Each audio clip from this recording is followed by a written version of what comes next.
క్రీస్తునందు ప్రేమైనటువంటి దేవుని వర్లారా, ఈ వీడియో చూస్తున్న మీకందరికీ నా హృదయపూర్వకమైన వందనములు తెలియజేస్తున్నాను. ప్రేమైన వర్లరా, ఈరోజు నేను ఇలా వీడియో చేయగల కారణం ఏంటంటే, వికేఆర్ అని ఒక దైవజనుడు ఉన్నాడు. ఆయన లాజర్స్ ప్రసన్నబాబు గారు ప్రవీణ్ పగడాల గారు మరణించినప్పటి నుండి ట్రోల్ చేస్తున్నాడు అని మాట్లాడుతున్నాడు. ప్రవీణ్ పగడాల దైవజనుడు మరణించటంలో ఎంతో బాధపడ్డారు.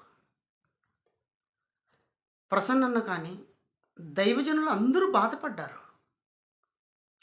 ఆయన విషయంలో ట్రోల్ చేస్తున్నాడు అని వికేఆర్ మాట్లాడుతున్నాడు. ప్రసన్నన్న ఏమన్నాడు అంటే, ఒక మాట చూపించాడు వికేఆర్. ఒక దైవజనుడు మరణించాడు, హత్య జరిగింది అని మాట్లాడుతున్నారు. కానీ హత్య ఎందుకు జరిగిందని ఎందుకు ఆలోచించటం లేదు అని మాట్లాడాడు. ఈ మాటను బట్టి ట్రోల్ చేస్తున్నాడు అని చెబుతున్నాడు. ప్రసన్నన్న గారు ట్రోల్ చేయలేదు. ఈరోజు దైవజనులందరూ బైబిల్లో ఉన్న మాటలను పట్టుకొని మురుకుల నోరు ముయించాలన్న మాటతో ప్రతి ఒక్కరితో వాదిస్తాం. ప్రతి ఒక్కరితో వాదిస్తున్నటువంటి వారికి ఒక హెచ్చరిక మాట చెప్పాడు. ఆయన అన్న మాటలో, నువ్వు తప్పుగా చిత్రీకరించి, తప్పుగా వక్రీకరించి వినిపిస్తున్నావు కదా, ఆయన మరణించటంలో హత్య ఎందుకు జరిగింది అని ఎందుకు ఆలోచించమన్నాడు అంటే, మనం చేస్తున్నది వాక్యానుసారమే. కానీ ఒకసారి చెప్పు, రెండోసారి చెప్పు, మూడోసారికి విడిచిపెట్టు. అందుకే పదే పదే చేయటం ద్వారా హత్య జరిగిందేమో అని ఆయన అలా పదే పదే చేయకుండా 2-3 సార్లు చెప్పి వదిలేయటం మంచిదని అర్థం కావటానికి హెచ్చరించాడు. దీనికి బదులుగా ట్రోల్ చేస్తున్నాడని ఎంత దుర్మార్గంగా మాట్లాడుతున్న వికేఆర్. ప్రవీణ్ పగడాలన్న గారు మరణించిన తర్వాత ఆయన భార్య కూడా మాట్లాడింది ఏంటో తెలుసా? మా భర్త విషయంలో ఎవరిని శిక్షించమని ఎవరితో చెప్పలేదు, ఎవరిని శిక్షించాలని ఏ అధికారులతో మాట్లాడలేదు. ఏమి జరిగినా మా భర్త విషయంలో నేను వారందరినీ కూడా క్షమిస్తానన్న మాట చెప్పింది. అంటే ఆమె ప్రవీణ్ పగడాల గారి భార్య మరణించిన తర్వాత ఆమె పట్టించుకోవటంలో, ఆమె అధికారులతో బలంగా మాట్లాడకపోవటంలో ఆమె ట్రోల్ చేసినట్ట. ఆమె తగ్గించుకుంది. భర్త పోయాడు, దైవజనుడు వెళ్ళిపోయాడు, ఇక రాడు. స్టేషన్లతో వెళ్ళినా, అధికారులతో వెళ్ళినా బాధపడవలసింది నేను తప్ప, 2 రోజులు ఉంటారు వెళ్ళిపోతారన్న ఆలోచనతో పెద్ద మనసుతో తగ్గించుకొని, ఎవ్వరితో ఏమనకుండా ఆమెను తగ్గించుకొని మనసు కలిగింది ఆమెలో. ఆమె తగ్గించుకొని మౌనంగా ఉండటంలో ట్రోల్ చేస్తున్నారంటావా?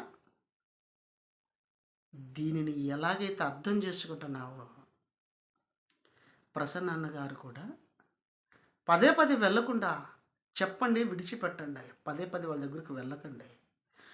వెళ్ళటం ద్వారా జరిగిందేమో అన్న ఆలోచనతో, హత్య జరిగింది అన్న ఆలోచనతో అన్నగారు మాట్లాడారు. ఆ మాటను వక్రీకరించి ట్రోల్ చేస్తున్నాడని, దైవజనుడి మీద ప్రేమ లేదని ప్రజలకు చూపిస్తున్నావా? ప్రజలకు అర్థం కాదనుకుంటున్నావా? ప్రజలు ఏం చెప్తే అది వింటారనుకుంటున్నావా? నీవు సేవకులలో చీడుపురుగు. పంట పొలాలలో ప్రతి పంటకు పురుగులొస్తాయి. నార్మల్ పురుగులొస్తాయి. ఏం మందులు కొట్టినా చనిపోతాయి పురుగు మందులు కొడితే. చీడు పురుగు పడితే చాలా కష్టమండి. వారానికి 3 సార్లు మందు కొట్టినా చావవవి. అలాంటి చీడు పురుగుగా మారిపోయావు. ఉన్నది ఉన్నట్టుగా అర్థం చేసుకునే విధానము కాదా, వక్రీకరించి చెబుతున్నటువంటి మాటను బట్టి నీకు చీడు పురుగని నేను పేరు పెట్టానండి. ప్రేమైన వర్లారా, ఇంకో మాట కూడా వికేయారు. ఏం మాట్లాడేవో తెలుసా?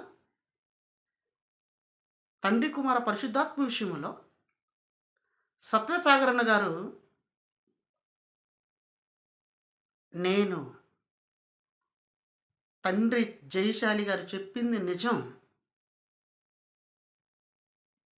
అది తప్పు కాదు అని, ఆయన నేర్చుకున్నది, ఆయన బోధిస్తున్నది కాదంటున్నప్పుడు అది వాదించటానికి ఆయన అది నిజమని చెబుతుంటే ఏమన్నావో తెలుసా? ఎందుకు నీకు బీవైవుని వెనకేసుకొస్తున్నావు? తండ్రి గారిని వెనకేసుకొస్తున్నావు? బైబిల్ ఓపెన్ యూనివర్సిటీని వెనకేసుకొస్తున్నావు? నీకు సంబంధించినది కాదని కూడా మాట్లాడావు. ఆయనకి సంబంధించినది బైబిల్ కదా. బైబిల్ ఉన్నది ఉన్నట్టుగా బోధిస్తున్నటువంటి దైవజనుడు బోధిస్తున్నది అబద్ధం అంటున్నప్పుడు ఆయన ఉన్నది ఉన్నట్టుగా మాట్లాడితే నీకు సంబంధించినది కాదు. బీవైవని ఎందుకు వెనకేసుకొస్తావని ఆయనతో మాట్లాడావంటే ఏదో బైబిల్ ఓపెన్ యూనివర్సిటీ మీద నీకు కుట్ర లేక పగ. అందుకే చీడు పురుగుగా మారిపోయావు. పురుగులున్న పురుగులలో చీడు పురుగు. సత్యవేశ్ సాగర్ అన్న గారు తను నేర్చుకున్నది బోధిస్తే తనకు సంబంధించినది కాదంట. యూనివర్సిటీకి మాత్రమే బోధిస్తున్నాం, యూనివర్సిటీతో మాత్రమే మేము వాదిస్తున్నాం, మీరు ఎందుకు వస్తారన్న మాట నీ మాట్లాడుతున్న మాటల్లో అర్థమైంది. ఏమో తెలుసా? నీకు సంబంధించినది కాదన్నావు. నీవు చీడు పురుగుగా ఉండకుండా ఒక నార్మల్ దైవజనుడిగా ఉన్నది ఉన్నట్టుగా చెప్పింది చెప్పారును, అది తప్పుగా మాట్లాడితే తప్పు చెప్పారని చెప్పు. ట్రోల్ చేశాడా ప్రసన్న గారు? ప్రజలకు ఎందుకు వినిపిస్తావు, ఎందుకు మాట్లాడుతావు అలా?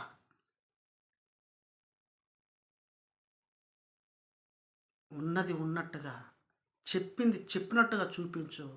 వక్రీకరించి మార్చి ఏదో చెడ్డగా చూపించదని, నీలో మార్పు రావాలని నీవు ఒక నార్మల్ సేవకుడిగా సేవ చేయాలని కోరుకుంటూ